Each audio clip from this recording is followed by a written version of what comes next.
кандай чечим чыгат, аны көрөбүз. Эгерде Конституциялык палата азыр биздин талаптарды аткарып, ошол мыйзамды Конституцияга карама-каршы келет деп, Венециялык комиссиянын корутундусуна дагы аны дагы эске алып туруп чечим чыгара турган болсо, анда жакынкы арада парламенттик шайлоо дайындалыш керек борбордук шайлоо комиссия тарабынан. Эгерде колдобой эгерде колдобой калса, анда бул жерде айтыш кыйын, кандай болот. Анда мүмкүн бул мыйзамсыз жүрүп аткан конституциялык реформа дагы деле уланып кетиши мүмкүн.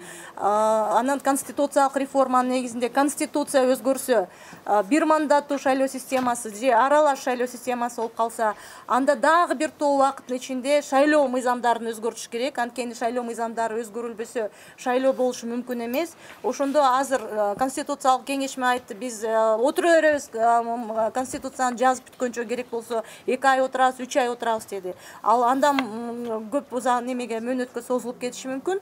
Ошол себептен шайлоо менин оюмча жазында өтө турганда эмес. Анткени шайлоо мыйзамдарын да өзгөртүш керек да. Дагы эле баягы легитимсиз парламент барып өзгөртөт да шайлоо мыйзамдарынчы.